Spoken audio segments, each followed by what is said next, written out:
Hey, what's up, you guys? Welcome back to the EGM podcast. Today it's Nicole here, and that's right, you heard that right. EGM got a podcast. And today I will be talking about Mockingbird by Eminem. So let's get started. His real name is actually Marshall Bruce Mathers III, and he has 3 daughters. His first daughter is his only biological daughter, and that is Haley Jade. Then moving on, he has Alana Mathers, and then he has Whitney Scott Mathers. He adopted them from Haley Jade's mother's sister because she was fighting an addiction, and addiction is hard for some people. And I believe that's a good thing that he did because, if he could help two girls have a better life without someone with an addiction in their life, as watching that happen is good. His awards, he has 15 Grammys, he has 8 American Music Awards, and if you ask Google who's one of the best rappers, Eminem's is the first on the list, and I bet you he's proud of that because he has built his own little name, and a lot of people know his name now, and I bet you he's happy about that.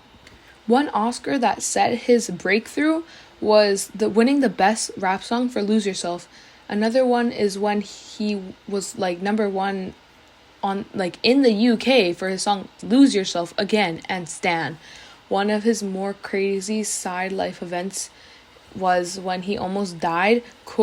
He quotes in 2007 near a fatal overdose of drugs, and that's why he stopped doing drugs now, because that was something that he just never wants to experience again. And a close overdose, I bet you he's scarred from that, because who wants to be in the point where you could die and you know that you could have died that day, and it sucks. And I bet you he lives his life to the fullest now, and he doesn't do drugs, so good for him. One easy way to tell who Eminem is from other rappers is that he has his own signature rap style. He rhymes differently than all the other rappers because he's not throwing out the same word a lot. He puts sentences together, and I bet you it sounds really nice together, especially if you hear the versions without cuss words. You could actually like his music. If you're not a rap fan, I bet you could fall in love with his music because it's really catchy. The exact time template for Mockingbird is 4 minutes and 19 seconds long, so it's a little over the average song, but it's worth listening to all of that. And the music video for Mockingbird, it's actually really touching. It's him sitting down on a couch, and he's watching this projector with a bunch of photos of Haley Jade, and it's a song singing to her that she doesn't have to worry that she doesn't see her mom a lot because her mom is on the news and all that. And it's really sad, but it has a meaning to it, and I love that. His ex-wife, Kimberly Ann Scott, well, he was with her, then they got divorced, and then he got with her again, and then they got divorced again. So I guess it wasn't meant to be. But I bet you he's happy that at least he has a daughter that he loves and cares for. And I know that deep down inside he still cares for her mother because, they made a child together, and he always will have love for her, hopefully. One of the things I also like about this song is the message that he delivers, that he's trying to be a good dad. But since he's famous, it's not always the most convenient way for his daughters to see him while he's not there, because he's always on the news, because people are talking about how big his song hit. And imagine being that famous to the point where you can't hang out with your family, but they're always watching on the news. It makes them feel as if the news reporters are more important to you than your own family, which kind of sucks. For his song, the day that it came out is actually in 2004, but you see, I can't find the initial date because there's a bunch of different dates, when he wrote it, when it released, when the demo released, and I just don't want to mix you guys up, so I'm just going to tell you the year. 2004 is when it came out. Yeah, that's a big year. 2004, I bet you, was one of his best years, or a good year, because 2002 went pretty well for him. And I'm pretty sure it was a great year. 2004 to 2002, or 2002 to 2004 was great for him because he won a bunch of awards for songs that he made during those years, which is good for him. Eminem's birthday is on October 17th, and I bet you he's around 40 something, but I can tell you right now actually, so then you don't have to search it up, because what kind of podcaster would do that, or what kind of talker on a podcast would leave you hanging like that. Not me.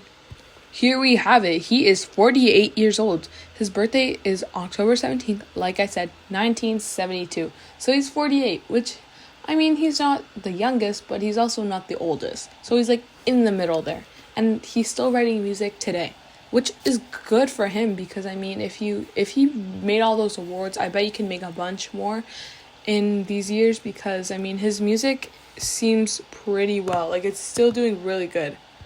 Yeah, so I bet you that's pretty much it today. I sum up, like, his birthday, how many awards he's won, his family life, why he doesn't do drugs anymore, because that was a big reason. I mean, imagine having an overdose.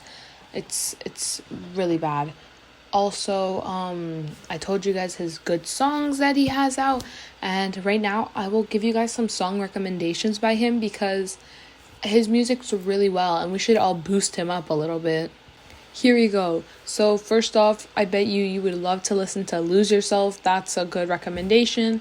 Love the Way You Lie. That's featuring Rihanna. Till I Collapse, the Eminem Show. That's the album. Stan, that song's really well. Like it sounds really good as well. Godzilla from Music to Be Murdered By, his album. Without Me from the Eminem Show album. Rap God, that's like a clear good song. I mean, I bet you a lot of people know that song because it's really fast. Not Afraid, that's a really good song too. Mockingbird, as I mentioned, and Kill Shot, that's a good song as well. And My Name Is, No Love, Cleaning Out My Closet, and The Way I Am. Those are some song recommendations.